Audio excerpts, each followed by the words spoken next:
Humanis Podcast, lestarikan budaya, membangun negeri. Hai guys, selamat datang di Humanis Podcast. Di Humanis Podcast, kami akan membahas topik-topik tentang perekonomian, budaya mandar, serta edukasi penanganan trauma di Sulawesi Barat dengan tamu yang handal di bidangnya. Kami ingin kamu mendapatkan insight baru terutama di Provinsi Sulawesi Barat. Kesempatan kali ini, kami bersama dengan budayawan mandar Bapak Darmansyah dengan topik urgensi budaya mandar di ranah pendidikan. Baik, bismillahirrahmanirrahim. Assalamualaikum warahmatullahi wabarakatuh. Waalaikumsalam warahmatullahi wabarakatuh. Jadi kembali lagi nih, kami akan mengadakan podcast, yaitu Humanis Podcast. Ya, sekarang bersama dengan Bapak Darmansyah sebagai budayawan mandar yang saat ini menjadi tamu kita.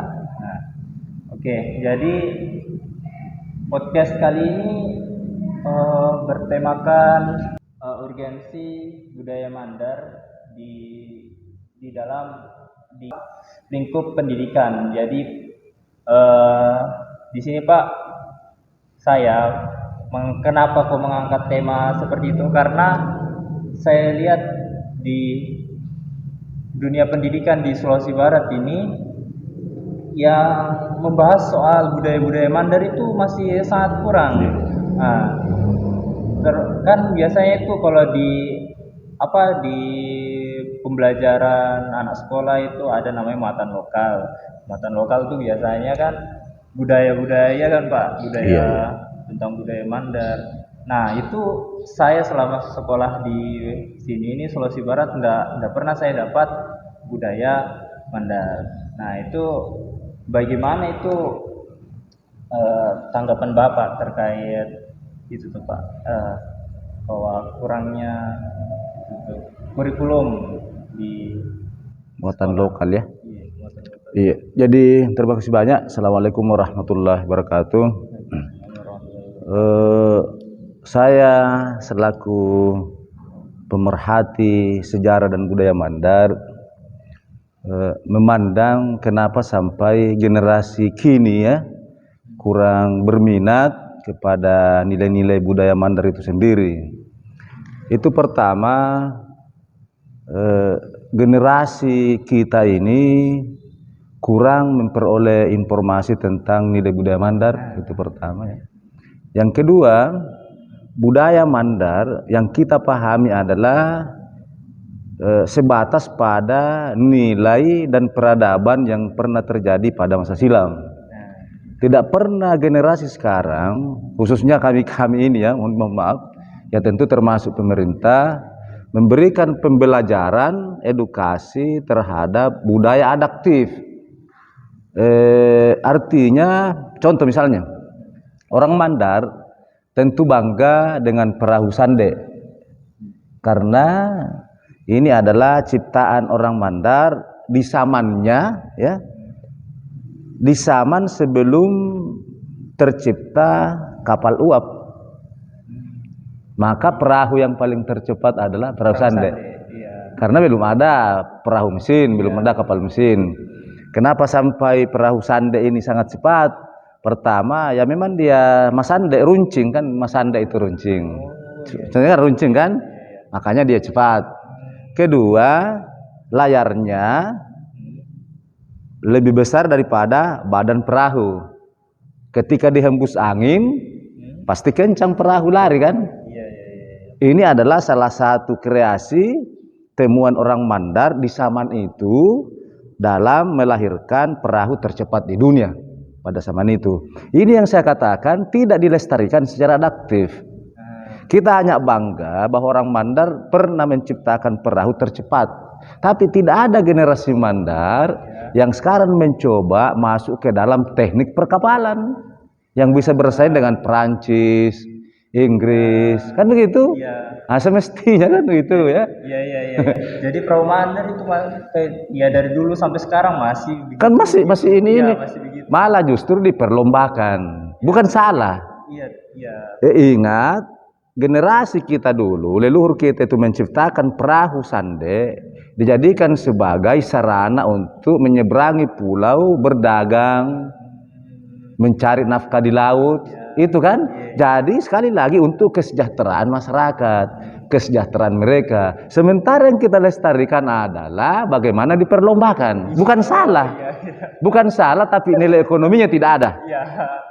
Nilai ekonominya tidak ada di situ. Makanya saya bilang perlu kita ini menganut budaya adaptif. Katakanlah kita harus generasi mandar punya spirit bahwa orang tua kita dulu begitu hebatnya mampu mencipta perahu tercepat di dunia dan digunakan untuk berdagang lintas pulau. Itu berarti generasi sekarang harus menjadi insinyur dalam bidang teknik perkapalan. Kemudian dia menciptakan atau bisa mengembangkan jenis-jenis kapal yang misalnya ya tentulah tidak lagi kesande. Tentu tidak akan lagi tersandar sesuai berdasarkan zaman kan? Tapi perahu tercepat lagi. Tapi ya paling tidak dia menggeluti itu ya. Nah, itu satu. Yang kedua, itu yang saya katakan harus kita menganut budaya adaptif ya, yang sesuai dengan perkembangan zaman. Jangan kita hanya bangga pada keberhasilan leluhur kita. Kemudian generasi kita saat ini bukan tidak cocok, tapi tentu apa yang dikaryakan itu mereka tentu tidak bisa lagi kita gunakan berdagang perahu sande. Tapi paling tidak kita generasi mandar mampu menciptakan kapal sesuai dengan zaman sekarang. Bisa bersaing dengan dunia luar kan. Kalau ini dulu kan dikenal tercepat di dunia. Berarti harus ada generasi kita yang bisa bersaing dengan Perancis, Inggris, kan gitu kan? Itu budaya itu satu. Yang kedua macam kalindada. Kita masuk kalindada. Kalindada ini luar biasa. Dia adalah falsafah, di dalamnya banyak mengandung nilai-nilai moral, nilai pendidikan, nilai akhlak, ya. Cuman ini sayangnya karena kita sekali lagi tidak mampu membawa nilai ini sehingga tertarik generasi muda untuk mencintai dan mengambil nilai itu. Nah, itu kan misalnya kita bawa dalam sebuah seni suara lagu 1, 2, 3 bait mungkin bisa kita ambil, tapi dikombain, dikolaborasi dengan nada-nada lain. Ya kan, misalnya kan lagu dandut, misalnya lagu pop, itu kan setiap saat bisa berubah apanya ya, iramanya. Di sinilah kehebatannya kalindada.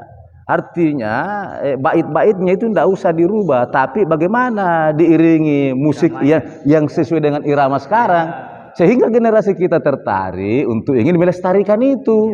Karena yang kita mau ambil adalah nilainya, pesan-pesan moralnya. Nah, itu kegagalan kita ya, kegagalan kita di situ. Itu yang saya lihat.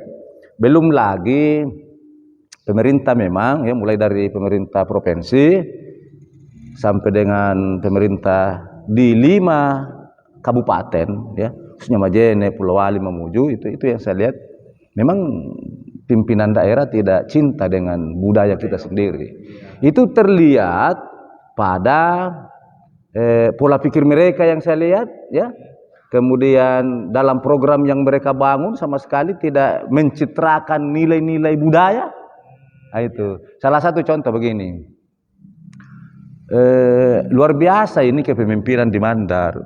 Kalau kita misalnya menelusur falsafah ya, pesan-pesan moral itu terhadap para pemimpin. Contoh misalnya dulu kalau pemimpinnya itu gagal, tidak berhasil, maka caranya menyeleksi masyarakat dilihat yang dia lihat adalah potensi alam. Makanya ada istilah begini. Ini dalam bahasa Mandar ya. Tamembura mi ponna merah. Artinya pepohonan sebagai sumber kehidupan pangan masyarakat itu ya, tidak berbuah lagi. Kemudian tatisambak lembong, artinya hasil laut juga berkurang. Kemudian tamituturuku manu, jenis hewan ya, hewan peliharaan juga pada punah ya, berkurang. Itu adalah tandanya pemimpin gagal. maka tidak perlu didemo. Pemimpin itu harus sadar diri. Ini lagi paceklik, musim buah-buahan, panen gagal, kemudian hasil laut tidak ada, peternakan juga gagal. Berarti saya ini sebagai pemimpin tidak membawa berkah bagi masyarakat. Dengan sendirinya harus saya turun karena saya gagal. Nah, itu nilai-nilai ini harus dikembalikan ke dalam dunia pemerintahan sekarang. Nah, kenapa misalnya sampai tidak ada kesejahteraan? Tentu dalam bahasa kekinian, tentu dengan keadaan ekonomi sekarang kan. Nah, dengan arti yang pemimpin itu harus mampu mencari strategi, mewujudkan visinya melalui misi yang dia emban untuk kesejahteraan rakyat. Nah, ekonomi kan, ekonomi. Nilainya kita ambil apa yang menjadi falsafah ini. Tapi kalau sistem yang mereka lakukan dulu dengan kita sekarang itu beda. Tapi nilainya tetap itu. Bahwa ketika masyarakat menderita, kesejahteraannya tidak terpenuhi, pendidikannya kasihan, kesehatannya kasihan, itu berarti kita gagal. Jadi ukuran keberhasilan pemimpin di zaman itu adalah ketika kelaparan ada di mana-mana, kemiskinan ada di mana-mana, karena tidak berhasil dalam bidang pertanian, karena masyarakat kita adalah masyarakat agraris, kemudian di laut juga gagal, peternakan gagal, yang gagal adalah pemimpin. Dia tidak membawa berkah bagi masyarakatnya. Nah, itu nilai-nilai ini harus dikembalikan itu. Makanya perlu ini kita melestarikan budaya Mandar itu.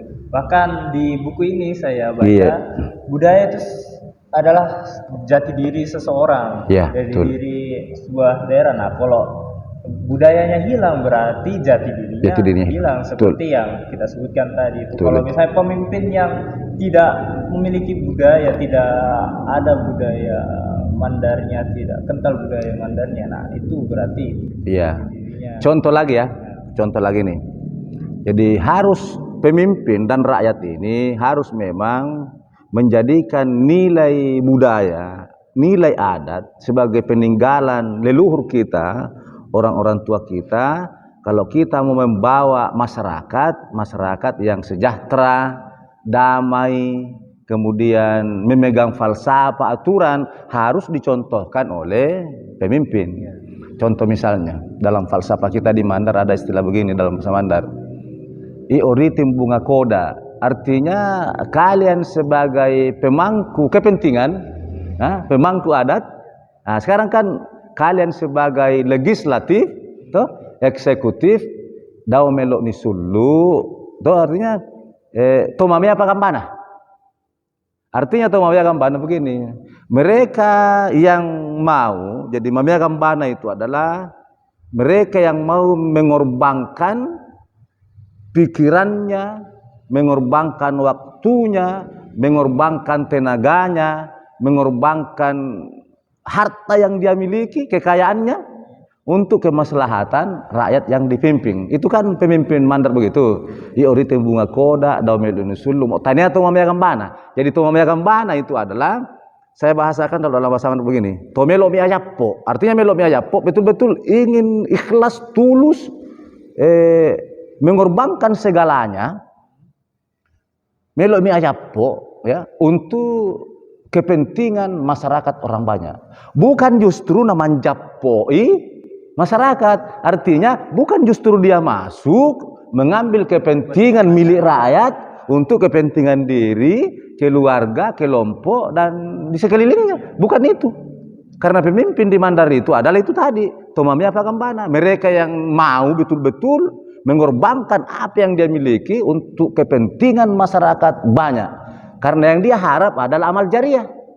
Nah, amal jariah yang dia harap. Kan? Jadi memang budaya Mandar ini memang sangat kolaboratif dengan nilai agama. Kan kalau misalnya di Melayu bilang begini, adat bersendikan sarah, sarah bersendikan kitabullah. Kalau Mandar itu adat, sarah make ada make sarah. Artinya nilai agama itu betul-betul berkolaborasi dengan nilai-nilai adat. Tidak bertentangan, justru saling menopang. Itulah kelebihannya pemimpin kita di Mandar dulu. Makanya artinya mungkin semua kerajaan lah di Nusantara itu betul-betul lama itu kerajaan itu. Karena memang rajanya diwakafkan apa yang dia miliki untuk kepentingan rakyatnya. Makanya ada falsafah lagi bilang begini. Mawakni tami balimbungan marak dia seolah ada. Ya. Artinya kalau kita sudah dekat kepada penguasa, tuomi totam mate, maka kehidupan ini sudah terjamin dari kesengsaraan, dari penderitaan, terjamin pendidikan kita, terjamin kesehatan kita kalau sudah dekat kepada pemerintah. Nah, itu. Karena pemerintah itu apa yang dia miliki, dia korbankan untuk rakyatnya. Bukan justru dia masuk untuk mengambil milik rakyat menjadi kekayaannya. Ini berbalik kan? Ini semua yang harus dilestarikan ini. Nah itu fenomena yang terjadi saat ini. Betul. Bukan cuma di Sulawesi Barat, bahkan di Indonesia. Nah, terus kemudian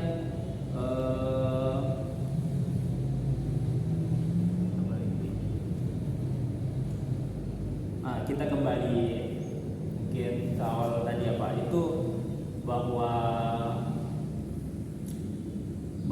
urgensinya budaya Mandar ini disebabkan karena di sekolah-sekolah itu tidak diajarkan budaya Mandar. Nah saya saya kan sempat sekolah di Jawa ya Pak, sekolah di Jawa. Jadi dari mana? Saya sebenarnya lahir di sini Pak. Lahir di sini. Orang tua Jawa ya?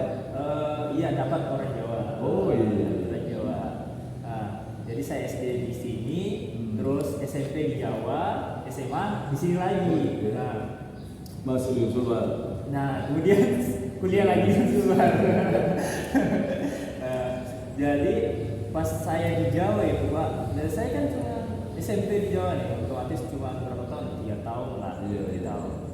Nah itu, tapi selama 3 tahun itu saya tahu lagu-lagu Jawa, bahkan tahu tulisan itu yang Jawa kan, Jawa tuh aksara Jawa.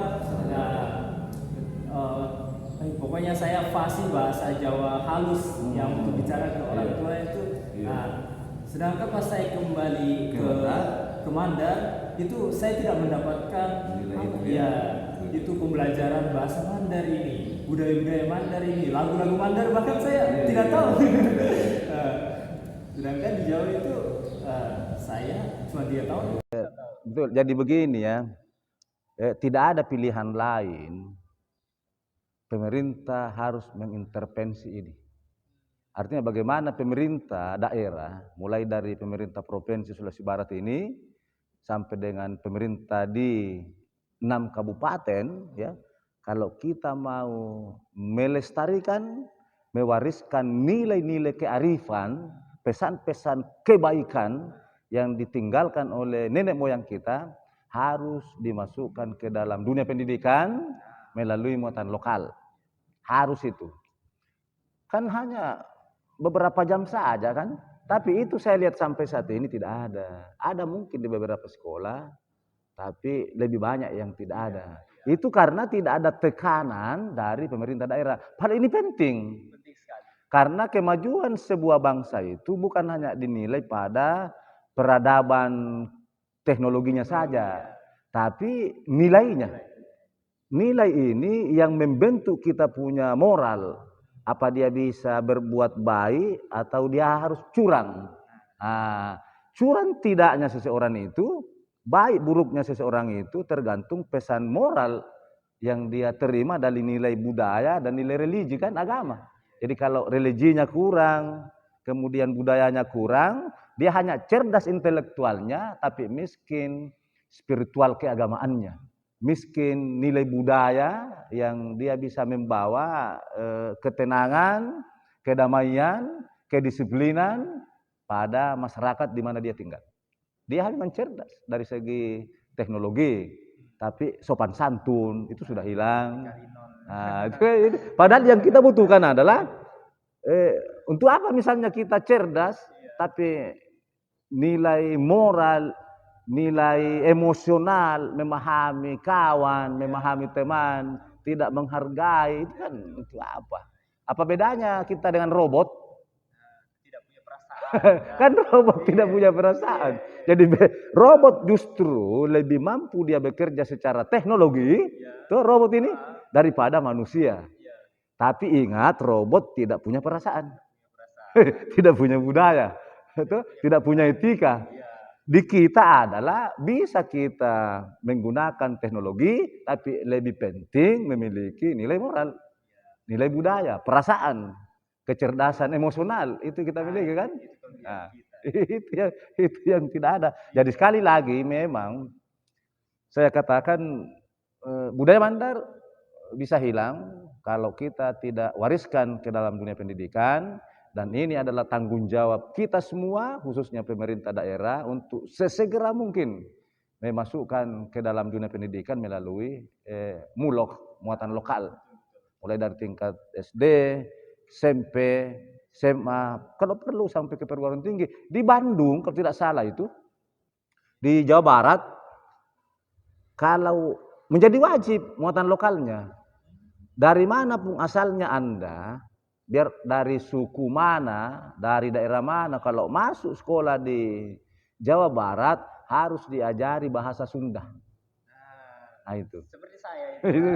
Contoh kita tuh, kita dari Mandar memang lahir di Mandar, SD, sekolah SMP di Jawa, Anda dituntut untuk bisa berbahasa Jawa, memahami nilai-nilai budaya Jawa. Nah, itu kan begitu. Semestinya kita begitu di Mandarin, tapi itu tidak ada. Itu tidak ada, makanya itu yang saya lihat, tanggung jawab. Makanya memang menjadi pemimpin itu harus yang bisa memahami emosional masyarakat. Jadi emosional masyarakat yang saya maksudkan itu adalah apa sih kepentingan masyarakat, bagaimana dia bisa sejahtera, bagaimana dia bisa damai, bagaimana bisa dia bertahan dengan pergaulannya sesamanya, kan itu yang kita harus jaga. Tentu dengan nilai budaya dan nilai agama. Nah kalau ini hilang, habislah kita. Hilanglah Mandar ini. Karena membedakan sebenarnya antara satu bangsa dengan bangsa lain, suku lain dengan suku lainnya itu kan budayanya. Nah, kalau kita tidak punya budaya, kita tidak tahu lagi. Anda pernah melakukan leluhurmu melakukan peradaban sejak kapan? Tidak ada peninggalannya kan? Nah itu. Hilang nanti. Hilang. Bisa hilang. Ya, jadi itu begitu pentingnya penanaman budaya sejak dini, sejak usia sekolah. Jadi tadi yang sempat kita sampaikan tentang nilai-nilai Mandar itu ada satu budaya Mandar yang saya tahu yang mengandung nilai-nilai yang berisikan pesan-pesan moral, yaitu ini Kalinda. Ya, jadi begini ya, Mandar itu sendiri pengertiannya adalah nilai. Jadi Mandar itu adalah saling kita menopang pada kebaikan, nilainya itu. Mandar adalah sipamanda, saling kita memperkuat dalam kebaikan, itu kan Mandar. Bagaimana? Jadi Mandar itu artinya sipamanda, saling menguatkan. Nah, itu kita harus saling menguatkan, kita harus saling topan menopan dalam membangun peradaban di Mandar ini, kan begitu kan? Tentu dalam hubungannya dengan negara Kesatuan Republik Indonesia kita cintai ini kan, tentu ke sana.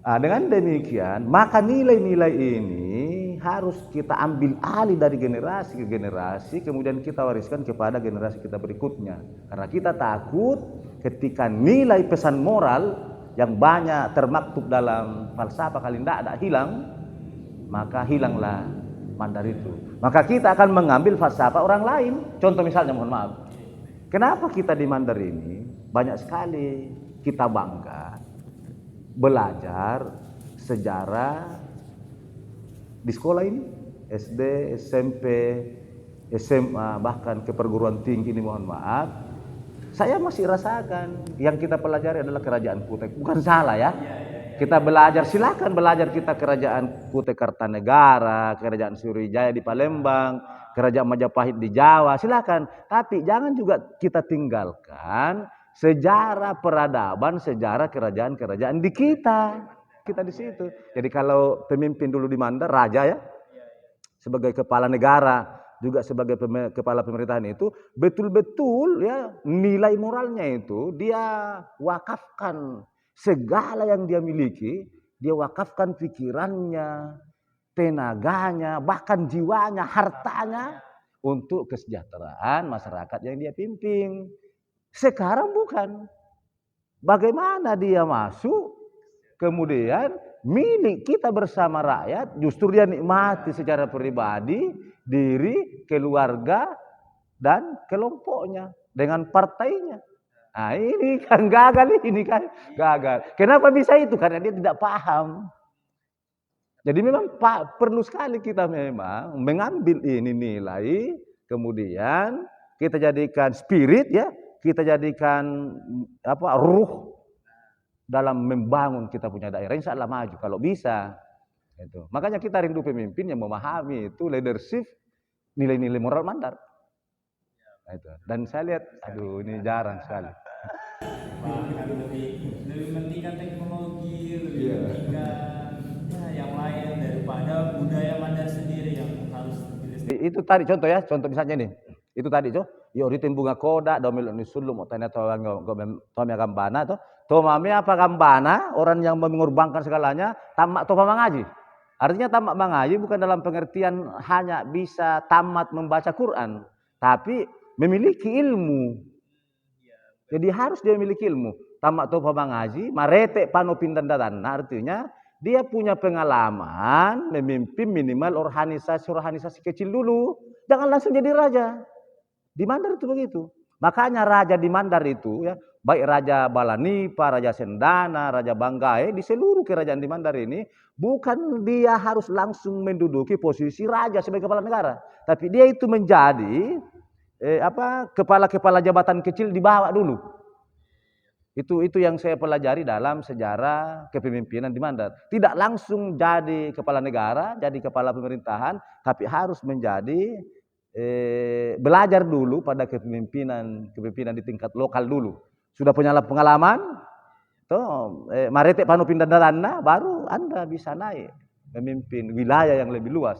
Kecil dulu, yang kecil-kecil dulu, wilayah kecil dulu, sektoral dulu, baru naik ke tingkat nasional. Tentu di tingkat kerajaan pada zaman itu ya, maksudnya itu.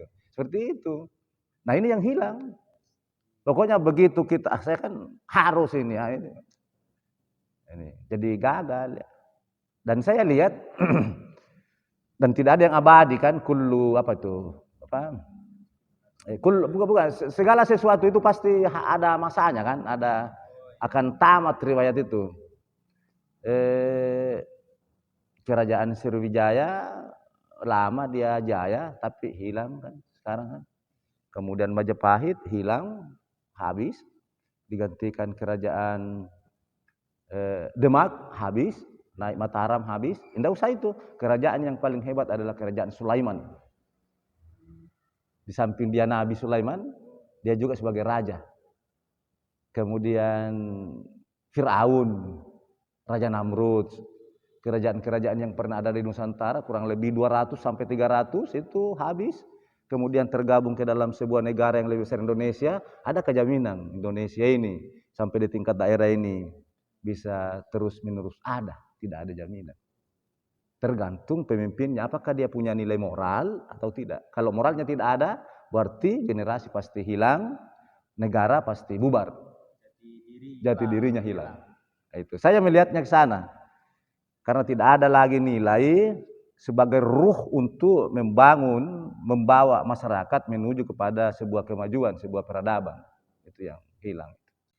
Oh ternyata di Jawa SMP di Jawa mana? Di Jawa Tengah Pak. Oh di Jawa Tengah, Klaten ya. Oh di Klaten. Nah, itu juga saya walaupun lahir di sini itu Pak tidak tahu bahasa Mandar. Iya sih. Lebih kental logat Jawanya. Iya, lebih fasih bahasa Jawanya saya. Itulah kegagalan kita di Mandar itu. Bukan Anda yang salah. tapi generasi yang di atas kita karena tidak mewariskan itu. Dan saya melihat kemungkinan besar ini bahasa Mandar ya beberapa puluh tahun kemudian sudah punah, hilang. Karena misalnya saya melahirkan anak, banyak anak-anak itu tidak lagi menggunakan bahasa Mandar. Dia menggunakan bahasa nasional ya, bahasa Indonesia. Itu dalam lingkup keluarga di rumah tangga kita. Belum lagi kalau dia ke sekolahnya kan, bukan dia menggunakan bahasa Mandar, pergaulannya dengan teman-temannya bukan dengan bahasa Mandar. Bahkan bahasa Jakarta lo gue. Nah, itu. Tapi itu juga dikemungkinkan karena ini kegagalan ya. Jadi bahasa lokal, bahasa daerah itu yang kita harus pertahankan adalah bukan karena di sana pada bahasa itu membawa dampak pada kemajuan sains dan teknologi. Bukan itu yang kita tuntut. Tapi yang kita mau ambil adalah nilai pesan moralnya. Kan kalau misalnya Anda kalau tidak bisa berbahasa Inggris, bahasa Jepang, bahasa Cina, Mandarin, Anda tidak akan bisa menguasai teknologi. Maka Anda dituntut untuk itu. Kalau misalnya bahasa Mandar, Anda harus bisa berbahasa Mandar. Karena Anda tidak akan bisa menggunakan laptop kalau tidak Anda bisa berbahasa Mandar. Kan bukan itu, karena tidak mungkin kan? Bukan itu. Tapi kalau misalnya Anda tidak akan bisa memahami nilai moral dan pesan-pesan kebaikan, nilai-nilai sopan santun, memahami perasaan orang lain, kalau tidak Anda paham bahasa Mandar. Karena dalam bahasa Mandar itu tersimpan pesan-pesan itu. Tidak ada pesan-pesan yang tersimpan dalam bahasa teknologi itu. Jadi harus bisa dibedakan tuh apa perlunya bahasa daerah, khusus bahasa Mandar. Di sana banyak tersimpan pesan-pesan moral. Kalau misalnya kita mau mencari bahasa, kosakata yang membawa kepada kita untuk lebih menguasai teknologi, tidak ada. Tidak mungkin ada itu. Tapi yang ada nilai yang sangat mahal di sana, yaitu nilai moral. Itu yang mahalnya di sana. Itu yang harus kita. Jadi kita dituntut untuk bisa memahami bahasa Mandar, karena dalam bahasa Mandar itu menggunakan kosakata bahasa Mandar tentang pesan-pesan kebaikan, pesan-pesan moral, ya nilai-nilai etika, kesopan santunan ada di sana. Kalau dalam, tapi mohon maaf ya tentu untuk dibawa masuk memahami teknologi modern ya tidak bisa, tidak ada di dalam, bukan ranahnya. Jadi memang harus bedakan itu. Iya, jadi ya pertama selain kita jadi dalam kita melestarikan budaya itu pertama harus memahami bahasanya dulu, bahasanya dulu. Ya karena seperti saya pas di Jawa ya, bisa memahami lagu-lagu Jawa ya dari bahasa Jawa itu belajar bahasa Jawa, bahkan tulisan Jawa pun tulisan Jawa, aksara Jawa di sini ada Pak. Kalau kita di Mandar ada aksara Mandar. Jadi ini juga ya mohon maaf, jadi salah satu bukti bahwa sebuah bangsa, sebuah daerah tersebut itu masuk dalam kategori dia adalah mempunyai peradaban yang tinggi kalau ada aksara. Tapi Mandar dia hanya menggunakan aksara lontar yang digunakan banyak di kerajaan Goa dan di kerajaan-kerajaan di Bugis. Nah, itu kita ikut ke situ. Jadi tidak salah kalau saya secara pribadi ini mohon maaf kepada teman-teman budayawan bahwa kebudayaan Mandar banyak dipengaruhi dari peradaban Islam, dari peradaban kerajaan Goa dan kerajaan Bugis khususnya Bone. Contoh misalnya, saya masih dapat yang banyak menyebarkan Islam ke kita, khususnya cara membaca Al-Quran, itu menggunakan ejaan bahasa Bugis. Misalnya, alepu rasena a, alepu rawana i, alepu dapan na u, a, i, u. Dulu kan begitu kan? Nah, saya dapat. Nanti sekarang baru ada metode Iqra. Berarti pada zaman nenek-nenek kita dulu itu memperoleh informasi tentang keagamaan dari bahasa itu, bahasa Bugis. Makanya banyak orang Mandar itu yang bisa berbahasa Bugis. pada zaman itu. Kalau saya enggak terlalu fasih. Tapi kalau saya punya bapak, saya punya kakak-kakak itu pintar. Itu karena pengaruh peradaban dari sana. Nah, itu. Jadi kalau Mandar tidak punya aksara lontar tulisan tersendiri, tidak ada. Kalau Jawa ya ada. Jawa kan memang sebuah kerajaan yang besar. Ya, aksaranya ada. Bukti-buktinya banyak di prasasti.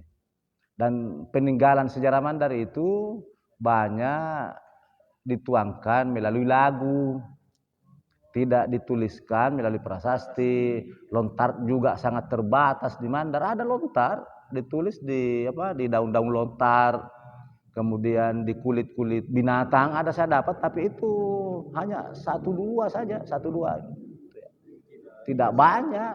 Tidak banyak yang membuat atau tidak banyak yang membuat, kemudian tidak dilestarikan. Apa yang mau dilestarikan kalau memang tidak ada? Ada tapi tidak seberapa. Jangan sampai misalnya teman-teman pemerhati budaya Mandar, saya bilang tidak ada, tapi tidak seberapa. Yang banyak adalah pesan-pesan itu dibuat dalam, kan sebenarnya kalau dari di segi kebudayaan itu pewarisan sejarah, pewarisan kebudayaan dalam lagu juga kan salah satu media. Nah, misalnya Kalindada inilah. Nah, jadi banyak itu nilai di Mandar yang diwariskan melalui media Kalindada. Dan Kalindada inilah merupakan media penyebaran informasi. Nah, saya punya tesis itu, judulnya ini, Kalindada sebagai media penyebaran Islam di Mandar. Bagaimana orang-orang penyebar Islam di Mandar itu harus dia memahami Kalindada, karena dengan bahasa Kalindada itu di zaman itu menjadi kegemaran generasi itu ya pada zaman itu. Jadi supaya sampai visi keagamaan ini, maka harus melalui misi Kalindada dalam pesan-pesan keagamaan itu. Makanya yang pertama kali dikenal di Mandar adalah Kalindada masalah. Kalindada masalah itu Kalindada agama. Nah, banyak sekali. Misalnya begini, seringkali disampaikan pemerintah daerah, Bismillah akke letekmu alepu pelli amu turalloamu la ilaha illallah. Artinya apa? Dengan Bismillah semua yang kita rencanakan mau memulai harus didahului dengan Bismillah. Kan gitu kan? Bismillah akke letekmu alepu pelli amu. Alif 29 huruf dalam Al-Quran itu kan hanya alif yang tidak terbunuh. Artinya jangan kamu dulu mati kalau belum ada keberhasilan yang kau torehkan. Jangan akhiri dulu itu aktivitasmu kalau belum sukses. Dimulai dengan Bismillah akke letekmu alepu pellianya langkah kakimu. Jangan kau berhenti sebelum sukses. Itulah alif. Tidak terbunuh alif kan? Kan harus, jadi harus bisa dimaknai ini. Bismillah akke letekmu alepu pelliamu turalloamu, tutur sapamu itu la ilaha illallah. Artinya jangan kau menuturkan kalimat, membuat perkataan, narasi kalau Allah murkai.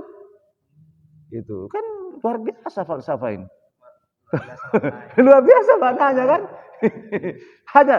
Kita hanya bisa mengucapkan itu. Bismillah akke letekmu alepu pelliamu turalloamu la ilaha illallah. Tapi tidak bisa kita menginterpretasi apa yang dikandung kalimat ini. Padahal luas dalam maknanya. Apalagi kalau kita mau amalkan, maka pantaslah orang-orang tua kita dulu hebat. Mereka berdagang sampai di Malaysia, di Malaka kan, ke Tumasik, di Singapura, kerajaan Tumasik kan di Singapura, sampai ke Padang, ke Jawa, di Tawau. Itu kita punya orang-orang tua itu berdagangnya di sana itu. Anak-anaknya sekarang paling tinggi nih kalau dia kejar-kejar pasar lokal. Beli barang di Wonomulyo, kemudian dia jual-jual di pasar-pasar lokal ini. Pak nenek kita dulu sampai di Tawau, sampai di Padang, Singapura, ke luar negeri kan, di zaman itu. Di zaman sebelum Indonesia ada. Sekarang ini generasinya mana? Itu kita kalah dari mereka. Mereka itu berdagang sampai ke Jawa. Saya masih dapat perahunya mereka, perahu pinisinya ya. Bakgo. Saya masih dapat itu. Besar mereka punya itu. Karena saya punya bapak itu yang dia aktivitasnya di situ. Jadi saya dapat itu, saya masih kecil itu, sekitar anak SD itu. Kelas-kelas 1 SD sampai SMP saya dapat itu mereka itu berdagang. Nah ini generasinya tidak ada lagi. Ya tentu dalam situasi kekinian, tidak mungkin lagi dia berlayar kan. Jadi kan kita bilang tadi bahwa ya budaya tidak cuma dibanggakan saja, jadi perubahan seperti itu, tapi juga harus dikembangkan ke sesuai dengan zaman. Bagaimana Bapak itu? Apakah tidak apa-apa itu budaya misalnya kalidada, ya kalidada dirubah iramanya yang yang harusnya khas, ada khasnya tersendiri, dan sandek juga mungkin ada khasnya tersendiri, tapi kita sesuaikan dengan zaman. Apakah itu menurut Bapak itu tidak apa-apa kan? Saya pikir tidak. Jadi begini kan kalindada itu punya ciri tersendiri kan. Pertama cirinya itu memiliki 4 baris kan. Kan kalau pantun itu baris pertama dan baris kedua sampiran. Kemudian baris ketiga, keempat isi. Kalau kalindada tidak ada sampiran, semuanya isi. Jadi semuanya isi. Kemudian terdiri dari beberapa suku kata juga. Jadi kalindada itu 4 baris, semuanya isi. Suku kata, jadi suku kata paling kepada kalindada itu baris pertama terdiri dari 7 suku kata. Baris kedua 8 suku kata. Baris ketiga 5 suku kata, baris keempat 7 suku kata. Misalnya begini, Bismillah akeletekmu, Bismillah akeletekmu 8 suku kata. Alepu peliamu 7 suku kata. Turalloamu 5 suku kata. La ilaha illallah 7. Berarti 8, 7, 5, 7 rumus kalindada. Jadi ciri kalindada adalah 4 baris, semuanya isi, tidak ada sampiran, suku katanya baris pertama 8, suku kata pada baris kedua 7, suku kata pada baris ketiga 5, suku kata pada baris terakhir 4 itu adalah 7. Makanya rumusnya disebut 8, 7, 5, 7. Itu kalindada. Yang penting itu tidak berubah tadi. Ya silahkan dibawa kemana, dalam musik dangdut silahkan, pop silahkan, irama lagu apa saja silahkan, mau dijadikan puisi silahkan, tidak ada masalah. Jadi bukan dari iramanya ya? Bukan iramanya. Yang penting cirinya ini jangan sampai lari dari situ, karena kalau lari dari situ itu tidak masuk lagi dalam kategori kalindada. Nah, jadi kalindada itu paling tidak ini 3 dulu harus dimiliki. 4 baris, semuanya isi. Kemudian suku katanya 8, 7, 5, 7. Artinya baris pertama 8 suku kata, baris kedua 7 suku kata, baris ketiga 5 suku kata, baris keempat 7 suku kata. Kalau itu terpenuhi, sudah itu kalindada. Bagaimana dengan sandai desa? Bukan sandai budaya sandai itu Pak. Kalau menurut Bapak itu apakah tidak mengurangi ciri khasnya sandai? Yang sandai itu dari ya runcing sendiri, atau mungkin jadi berubah atau bagaimana sesuai dengan Kan kalau misalnya ini kan ada cadiknya ini keluar kan. Kalau rasa Mandar itu baratang tuh, kemudian palato kan ada kan. Kalau ini tidak, jangan sampai generasi berikut ini memandang seperti begini sandai tidak.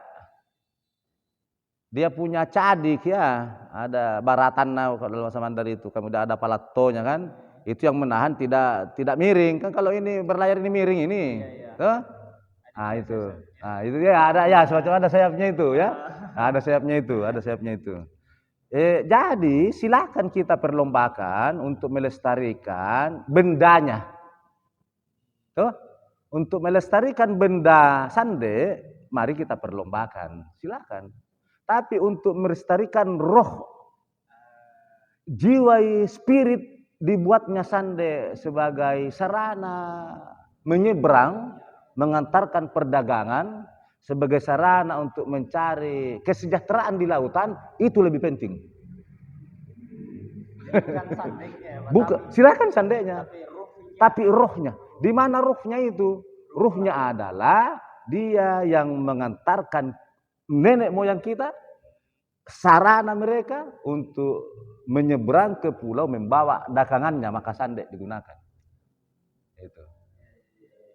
Itu yang harus kita ambil. Bukan hanya bendanya, tapi ada nilainya di dalam. Nilai ekonominya di mana? Kan itu kan?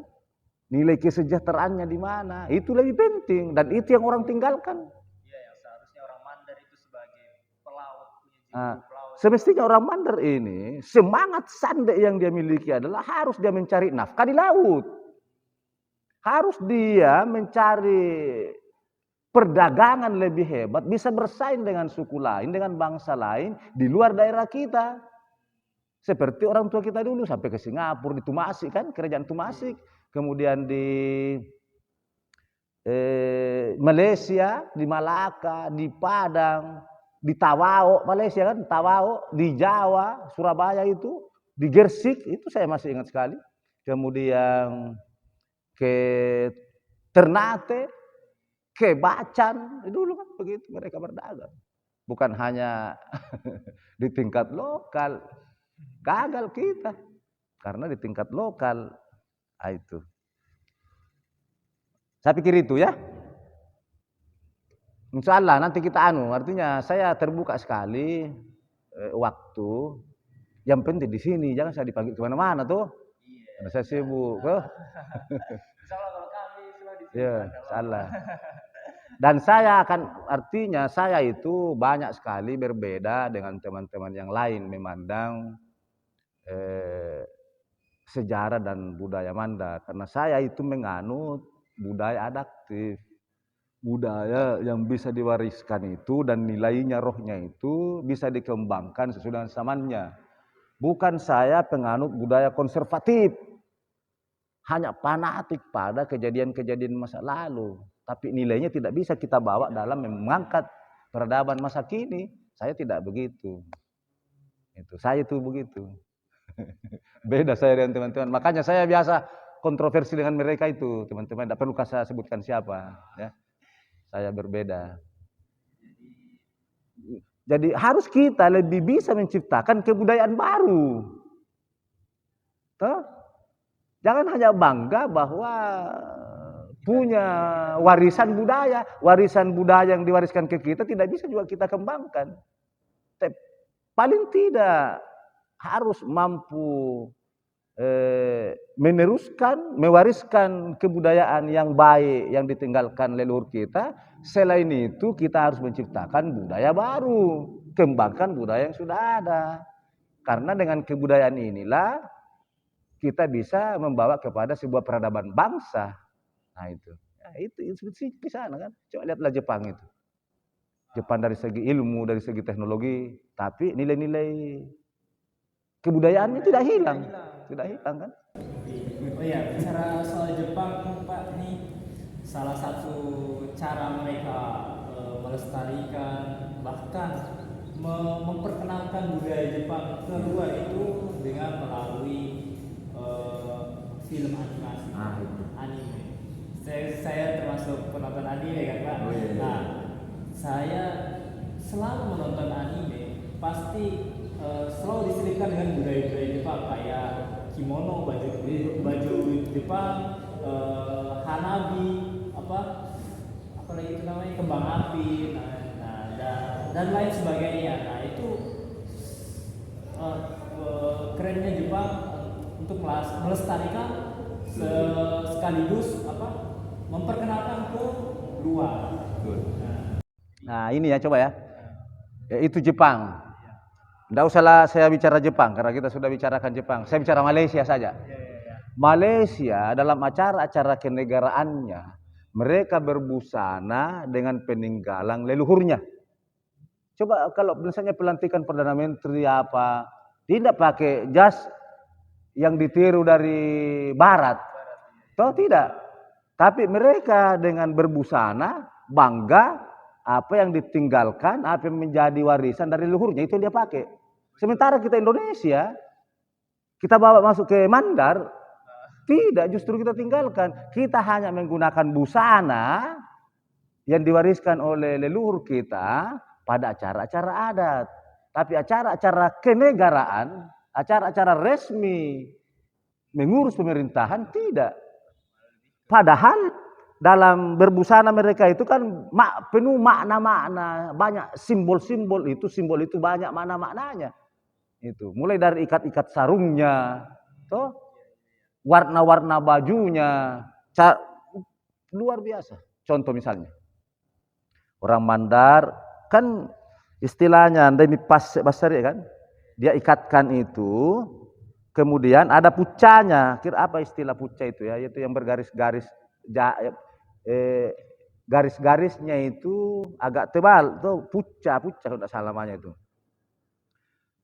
Itu kalau ditaruh di belakang, itu menandakan bahwa ini laki-laki sudah punya pasangan.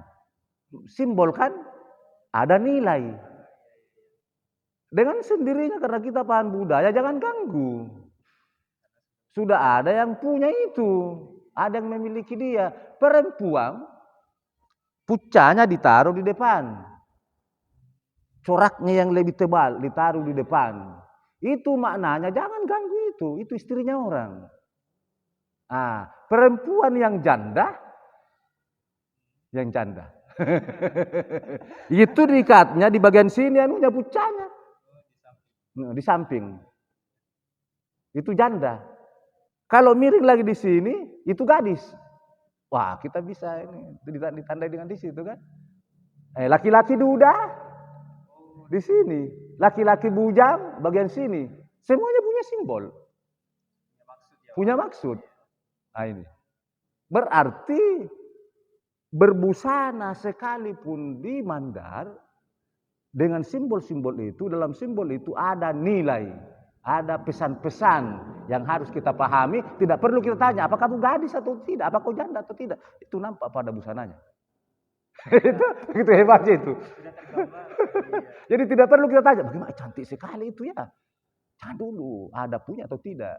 Nanti kita tanya kan, tidak sopan. Tapi melalui simbol dengan bahasa busana disimbolkan, oh dia sudah punya pasangan, jangan diganggu. Nah, begitu juga dengan memakai senjata, ya kan kalau Jawa di belakang itu senjatanya tuh. Nah, kalau Mandar kan di depan. Nah, di depan itu kan tidak dipegang, itu biasa juga salah. Pegang itu artinya kita harus berperang. Kita harus selesaikan secara jantan ini masalah. Harus ditutup, makanya memang sudah ada banyak artinya ada cara-cara memakainya. Karena dalam pemakaian itu menggambarkan simbol, dan pada simbol pemakaian tertentu itu ada nilai pesan di dalam yang harus bisa diterjemahkan. Tidak perlu kita tanya, tidak perlu dibahasakan. Karena Mandar itu tidak perlu banyak kata-kata. Tapi dengan bahasa simbol orang sudah bisa pahami. Contoh misalnya, begitu hebatnya itu orang Mandar dulu ya. Dalam menyebarkan Islam saja, menginterpretasikan ayat Al-Quran misalnya begini. Wa'tasimu bihablillahi jami'a wa la tafarraku. Kamu itu harus bersatu. Bersatu teguh. Orang Mandar tidak perlu dia berpidato banyak. Harus kita bersatu. Tidak perlu. Disimbolkan dalam jenis makanan sokol. Beras ketang. Makanya di setiap maulid itu seolah-olah tidak sah maulid di Mandar kalau tidak ada sokol. Karena sokol bagi orang Mandar adalah simbol persatuan. Simbol persatuan. Simbol persatuan. Kan sokol ini berasal dari beras ketang. Parepulu kan. Sebelum disongkol dia berhamburan kan. Begitu kita masak, maka dia punya segmentasi, dia menyatu. Persatuannya kuat orang Mandar. Disimbolkan melalui Sokol, wa'tasimu bihablillahi jami'a wa la tafarraqu. Jangan kamu bercerai-berai. Karena kamu sudah bersatu seperti Sokol. Kan begitu? Begitu juga di Mandar seolah-olah tidak sah maulid kalau tidak ada pisang. Tuh, malah diangkat dengan batang pisang masuk dengan buahnya. Apa maknanya? Simbolnya apa? Dia menginterpretasikan ya ayyuhalladzina amanuttaqullaha haqqa tuqatih wa la tamutunna illa wa antum muslimun. Jangan kamu mati kalau tidak membawa bekal Islam, iman, takwa. Artinya apa orang Mandar bagi pisan itu? Jangan kamu berhenti beraktivitas sebelum berhasil, sebelum berbuah. Karena pisan itu nanti berhenti dia tumbuh kalau sudah pernah mengeluarkan jantung pisang, jantungnya. Jadi sepanjang itu pisang belum mengeluarkan jantungnya, belum berhasil, belum berbuah, pasti tumbuh terus. Orang Mandar harus begitu. Sama halnya Kalindada itu. Alepu ake letekmu. Jangan kau berhenti, kamu harus seperti Alif, tidak akan berhenti, tidak akan memutuskan, tidak akan tamat, tidak akan mati kalau belum berhasil langkah-langkah kakimu itu, aktivitasmu itu. Tapi ini kan sudah hilang itu. Kita hanya pandai bismillah ake letekmu alepu peliamutu. Tapi maknanya hilang. Begitu juga tadi Sokol. Persatuannya hilang. Sokolnya kita makan. Pisangnya kita ambil, tapi simboliknya, nilai simbolik hilang. Nah, itu. Jadi Mandar ini banyak sekali simbol. Tidak perlu kita banyak ngomong, banyak cerita. Tidak seperti India kan? Jadi sekarang sudah lain. India banyak kata-katanya, sedikit perbuatannya. Jepang sedikit kata-katanya, tapi banyak yang dia lakukan, banyak aktivitasnya. Kalau Indonesia lain. Lain di bibirnya, lain juga dilakukan, lain juga di hatinya. Kan kalau India itu tuh banyak sekali, coba kalau orang India bicara kan banyak sekali bicaranya, tapi aktivitasnya sedikit. Jepang sedikit bicaranya, tapi kerjanya banyak. Indonesia lain dibicarakan, lain dikerjakan, lain juga di hatinya itu. Padahal kita adalah bangsa yang banyak budaya, beragam kita budaya, beragam kita nilai. Tapi mana itu? Hilang nilainya kan? Yang ada hanya kalimat-kalimat perkataannya, narasinya, tapi nilainya tidak kita amalkan. Karena kita tidak paham mungkin di situ. Kembali lagi bahwa itu pelestarian budaya sangat perlu. Sangat perlu karena di dalamnya itu menyimpan nilai yang membawa kepada persatuan, membawa kepada saling pengertian, membawa kepada kesopan santunan. Itu. Dan itu yang hilang. Itu yang hilang. Saya pikir itu ya. Nanti kita sambung lagi. Sudah 2 jam kita ini. Sudah 2 jam. Nanti disambung lagi ya. Salah. Jadi kesimpulannya bahwa kita sebagai pemerhati budaya itu harus melestarikan budaya sejak kecil, tidak secara yaitu secara adaptif. Iya, harus adaptif. Bukan cuma bangga kita memiliki budaya, kita memiliki sejarah, tapi kita juga harus bangga untuk melestarikan nilai ruh dari budaya itu yang termasuk ya budaya Mandar. Nah, dan itu ya sebagai sebagai peran kita sebagai peran kita